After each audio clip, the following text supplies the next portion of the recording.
stand-up comedian, going to be the featured act down at Kellar's this weekend. John, welcome to First at 4. First of all, headliner, feature Headliner. Headliner, yeah. act. Feature act goes on before me. Oh, I'm so sorry. Get it He's now the that I'm in the headliner. newsroom. Get it right, Mary. Right. Hello. It's the Headliner down at Kellar's this weekend. And this is not your first trip to Erie. You've been here before. You love it. You come back, right? Well, the club owner owes me money, so that's You got to come back. the only You get reason it I right. come back. You have such an interesting background. You have been in this business for how long? 35 years? Well, I say that for the resume. It's actually been longer than that. Wow. Yeah, I started in 1979. Oh my What gosh. attracted you to comedy? I just knew I was funny, and someone dared me to get on stage one day, and who knew it would turn into a paycheck, but it did. So That's here great. we are. That's gosh. great. Yeah. Talk a little bit about some of the things that you've done. You were telling us off camera that you were like the warm-up comedian for the Ellen Show, and you've been on a lot of national shows. Kind of brag a little bit about some of your highlights. I've done. I did warm up for a bunch of television shows that you probably know. I was just telling Jackie one of the shows that I did was the Bob Newhart Show. Oh. And it was the second installation of the Bob Newhart Right. Show, and it was brutal because it was the very last taping of that show, and it was 500 industry people who were all too good to be there, you know. So I'm out there and I'm working around, and it was a 6-hour warm up, and right around the 3-hour mark, they said, we're going to need the microphone. Bob wants to come out and address the crowd. So I sat back down under the bleachers and I was exhausted. And they said, ladies and gentlemen, the star of the show, Bob Newhart. And it was a 2-minute thunderous ovation. Bob Newhart comes out and he goes, ladies and gentlemen, how about a hand for your warm-up comedian, John Mulrooney?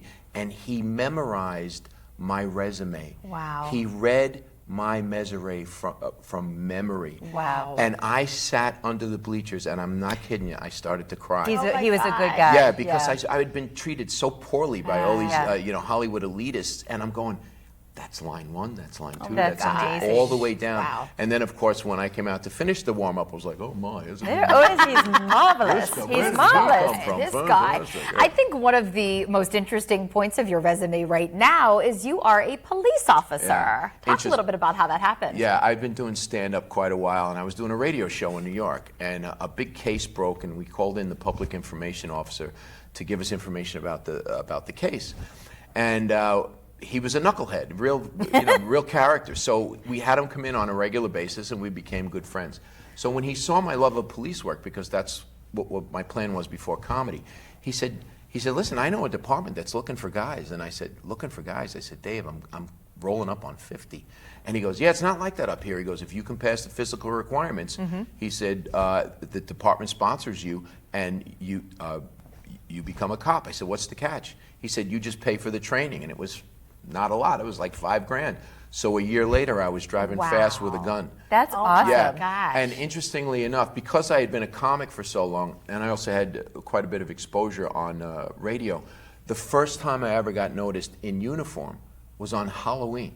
I'm standing in a grocery store with my partner, and the car's outside, and there's all these little kids in their costumes and stuff, and I'm, kibitzing with the kids, having a good time. So this guy is staring at me like, giving me the eyeball. He's looking at my name tag, and he's looking at the gear and everything else, and he goes, Mulrooney? And I go, yeah. And he goes, is that a costume? I said, yeah, it's such a good costume. It comes with a partner and a car. Yeah, and a real gun. Yeah. Hey, do you get a lot of material for your comedy routines from your police work? Not a lot I can talk about. Right. There's some things that are crossover. But you know what's interesting? People, once I get on stage and establish myself as a comedian, it's amazing to watch the disconnect if I happen to mention I'm also an active police officer. People can't make the connection. They're in the middle of, ha, ha, ha, ha. Yeah. And I'm like, yeah, and I'm also a cop. They go, what? What? Yeah. It is an interesting intersect, I have to say. It's an interesting mix, and a PS to this story is one night I was actually opening for Jeff Foxworthy, and there were some producers in the audience from the American Chopper. You remember that show? So I come out, I had a great show. Afterwards, they come backstage, and they saw me walk into the dressing room in uniform, change, and go out. And they go, weren't you just out there? And I said, yeah. And they go, and I said, yeah. They go, you're a cop and you do comedy?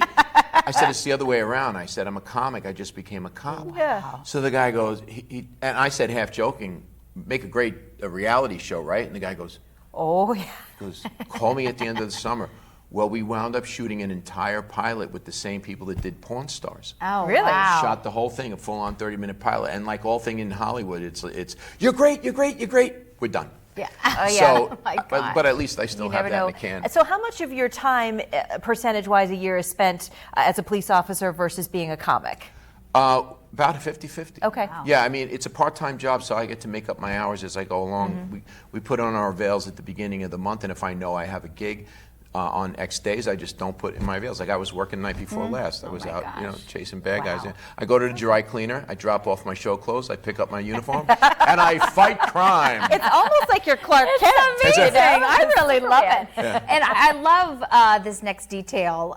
Show your shield. Show Explain us your that a little shield. bit. If you are EMT, firefighter, police, corrections officer, show your shield at the door. And You get a discount. you get in for free and we buy all your drinks. No, I'm just kidding. Guys. You heard it Just here. teasing. You heard just it here. teasing. That is fantastic. John's going to be down at Kellar's this coming Friday and Saturday. Show your shield. We should pack the place. That's really cool. That's great. It's going to be a lot of fun. John, it's great to meet you. Thanks for You coming guys in too. today. Thank Spend you. a little time Thanks with us. for being here, and thank you for your service. Thank you. Yeah, You are welcome. fantastic. Yep, my pleasure. We'll be right back.